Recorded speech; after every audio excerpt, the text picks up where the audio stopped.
ಆಫೀಸ್ನಲ್ಲಿ ನಿಮ್ ಕೆಳಗೆ 10 ಜನ ಕೆಲಸ ಮಾಡ್ತಿದ್ದಾರೆ. ಅದ್ರಲ್ಲಿ ಒಬ್ಬರಿಗೆ ಮಾತ್ರ ನೀವೆಷ್ಟು ಹೇಳಿಕೊಟ್ರು ಗ್ರೋ ಆಗೋಕೆ ಆಗ್ತಿಲ್ಲ. ಒಂದು ವಿಷಯವನ್ನ ಮಾಡೋಕಾಗ್ತಿಲ್ಲ.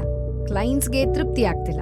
ಆದ್ರೆ ಅವರು ಕಷ್ಟದ ಕುಟುಂಬದಿಂದ ಬಂದ ಒಳ್ಳೆಯ ಮನುಷ್ಯ. ಸೊ ಅವರನ್ನ ಫೈರ್ ಮಾಡ್ಬೇಕಾ? ಅವರನ್ನ ಸರಿಪಡಿಸೋಕ್ಕೂ ಆಗ್ತಿಲ್ಲ.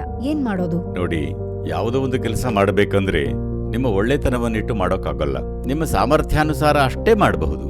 ಕೆಲಸ ಮಾಡೋ ಜಾಗದಲ್ಲಿ ಇವರು ತುಂಬಾ ಒಳ್ಳೆಯವರು ಅಂತ ನೋಡೋದು ಇದು ಬೇರೆ ಬೇರೆ ವಿಷಯಗಳು.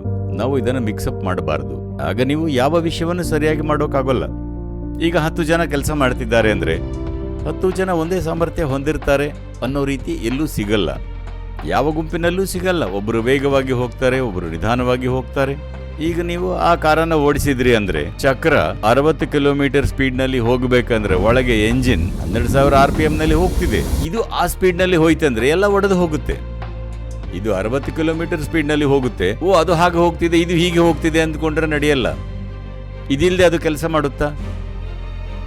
ಮನೆಯಲ್ಲೇ ಎಂಜಿನ್ ಇಟ್ಟು ಸುಮ್ಮನೆ ಓಡಿಸಬಹುದು ಅಷ್ಟೇ.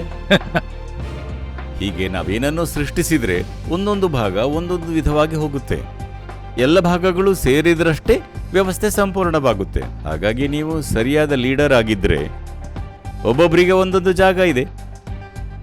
ಹಾಗಿಲ್ಲದೆ ಇದೊಂದಷ್ಟೇ ಮುಖ್ಯ, ಇದನ್ನು ಮಾಡಿದರೆ ನನಗೆ ಗೌರವ, ಅದು ಮುಖ್ಯ ಅಲ್ಲ ಅಂದುಕೊಂಡ್ರೆ ಅವನು ಮುಟ್ಟಾಳ. ಯಾವುದೇ ಪ್ರಯೋಜನ ಇಲ್ಲ. ಎಲ್ಲೋ ಒಂದು ಕಡೆ ಇರಿಸಿ, ಇದರಲ್ಲಿ ಇಂಜಿನ್ ಮುಖ್ಯವಾದ, ಟೈರ್ ಮುಖ್ಯವಾದ, ಗೇರ್ ಮುಖ್ಯವಾದ ಅಂತ ನೋಡಿದ್ರೆ ಅದು ಮುಟ್ಟಾಳತನ. ಎಲ್ಲವೂ ಸೇರಿದ್ರೆ ತಾನೇ ಇದು ಓಡೋದು.